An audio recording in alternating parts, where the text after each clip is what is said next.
لائیں کہیں کہ ہمارا رب اللہ ہے، پھر اس پر جم جائیں۔ ان پر فرشتوں کا نزول ہوتا ہے، نہ کوئی غم کرو نہ خوف، خوشیاں مناؤ جنت کی جس کا تم سے وعدہ کیا گیا تھا۔ اللہ کی ربوبیت پر اطمینان جب انسان کو ہو جاتا، میرا رب اللہ ہے، ربی اللہ، انسان کے لیے نہ کوئی کھٹکا، نہ کوئی خطرہ، نہ کوئی خوف، نہ کوئی حزن۔ جو کچھ ہو رہا ہے کس کے اذن سے ہو رہا ہے؟ اللہ کے اذن سے۔ اللہ کے اذن کے بغیر پتا تک نہیں ہلتا۔ یہ کوئی اندھا بہرا مادہ نہیں ہے جس سے مجھے کوئی خوف ہو۔ اندھا بھینسا چلا آ رہا ہو اس سے تو ڈرنے کا ہر انسان کو ڈرنا چاہیے، نہ معلوم کس کو ٹکر مار دے۔ لیکن نہیں، اس کائنات کو چلانے والا ایک سمیع و بصیر خدا ہے، وہ جو میرا دوست ہے، میرا ولی ہے۔ اللہ ولی الذین آمنوا یخرجہم من الظلمات الی النور۔ اللہ اہل ایمان کا ولی ہے، ساتھی ہے، پشت پناہ ہے، مددگار ہے، حمایتی ہے۔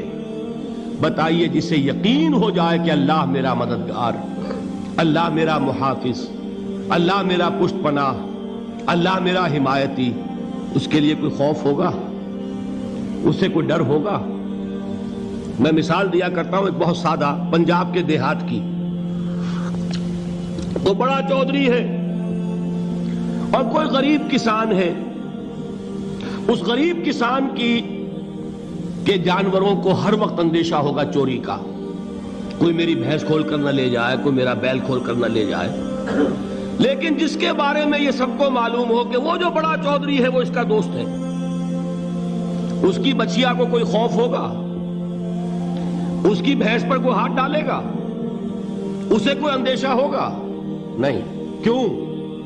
کہ وہ بڑا چودھری، بڑا اس کا یہاں کا سردار، جاگیردار، سب کو معلوم ہے وہ میرا دوست ہے، کوئی میرے خلاف اقدام نہیں کر سکتا۔ اس دنیا میں یہ چھوٹی سی بات اگر آپ کے دلی اطمینان اور سکون کا باعث بن سکتی ہے تو ذرا تصور کیجئے۔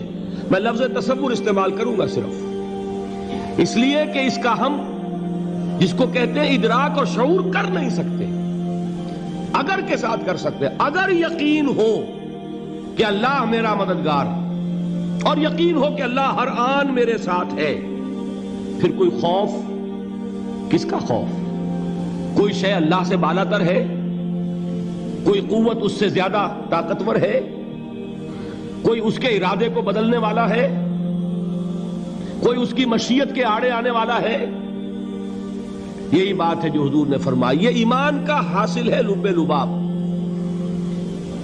کہ دیکھو اچھی طرح اس بات کو ذہن نشین کر لو، اگر تمام انسان مل کر تمہیں کوئی نقصان پہنچانا چاہے نہیں پہنچا سکتے، مگر جو کچھ اللہ نے لکھ دیا ہو، اور تمام انسان مل کر تمہیں کوئی نفع پہنچانا چاہے نہیں پہنچا سکتے، مگر وہ شے جو اللہ نے طے کر دی۔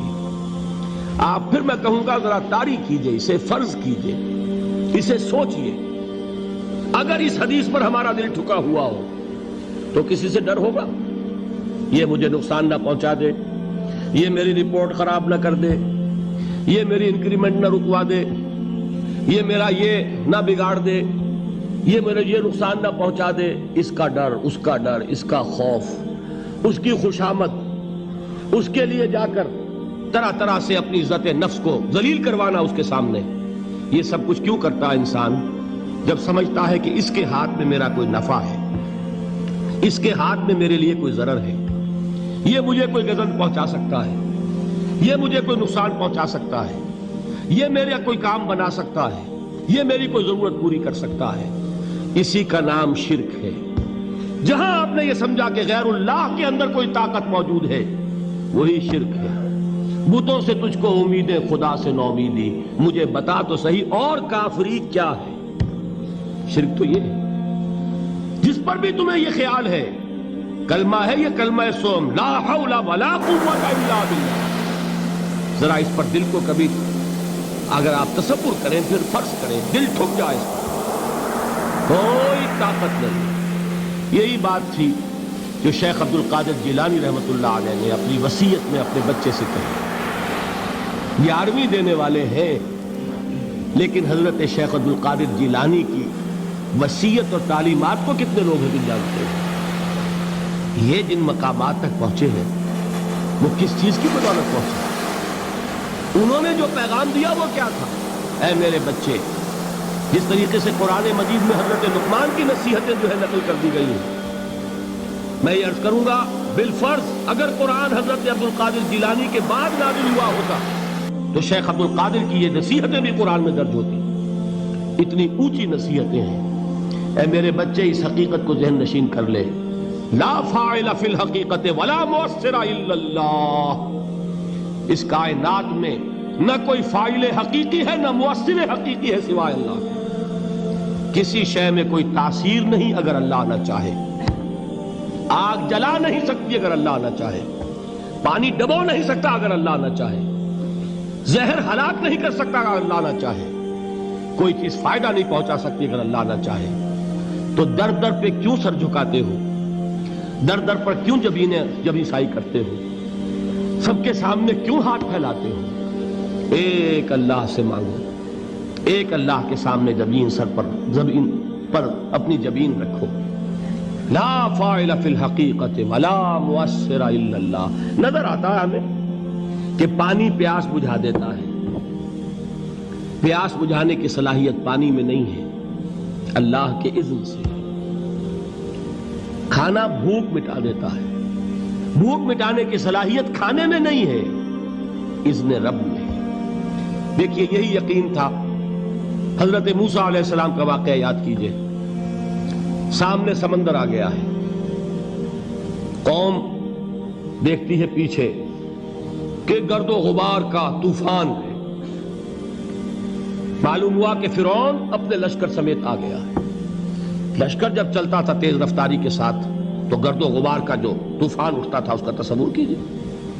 اور لمحہ بلمحہ وہ قریب آ رہا ہے. پوری قوم نے کیا کہا؟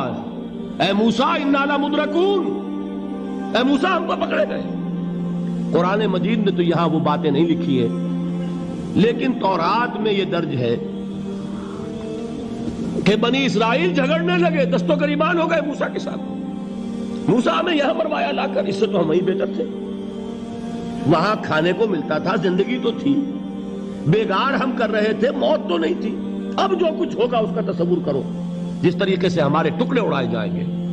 تو لڑ رہے ہیں حضرت موسیٰ علیہ السلام سے. یہ تورات کی تفصیل ہے. قرآن میں صرف اتنا آیا ہے، پریشان ہو کر انہوں نے کہا انا لمدرکون، موسیٰ ہم تو پکڑے گئے. اس وقت موسیٰ کا جواب کیا ہے؟ کلا ان معی ربی سیہدین. نہیں، میرے ساتھ میرا رب ہے، وہ راستہ دے گا. بتائیے کہاں راستہ نظر آ رہا ہے؟ یہ ہے ایمان بالغیب. راستہ نظر نہ آئے تب اللہ پر یقین ایمان ہے. جیب میں پیسے ہوں اور تب دل کو اطمینان ہے تو ایمان کس پر ہوا؟ پیسے پر، اللہ پر نہیں. جب وسائل و ذرائع نہ ہوں اور پھر یقین ہو کہ اللہ مسبب الاسباب ہے، وہ اسباب کا پابند نہیں ہے، وہ اسباب کا محتاج نہیں ہے، اسباب اس کے محتاج ہیں. اگر یہ یقین ہے تو اللہ پر ایمان ہے. یہ نہیں ہے تو تمہارا ایمان اسباب پر ہے، وسائل پر ہے، ذرائع پر ہے، مادیات پر ہے، اللہ پر نہیں. اس وقت کہاں راستہ تھا؟ کوئی راستہ تھا؟ سمندر ہے اور ادھر سے لشکر آ گیا ہے. کلا ان معی ربی سیہدین. اب دیکھیے ایمان کہہ دینا آسان ہے، ہوا معکم اینما کنتم، جہاں کہیں بھی تم ہوتے ہو اللہ تمہارے ساتھ ہوتا ہے. لیکن اس کا یقین قائم ہو جائے تو زمین و آسمان کا فرق واقع ہو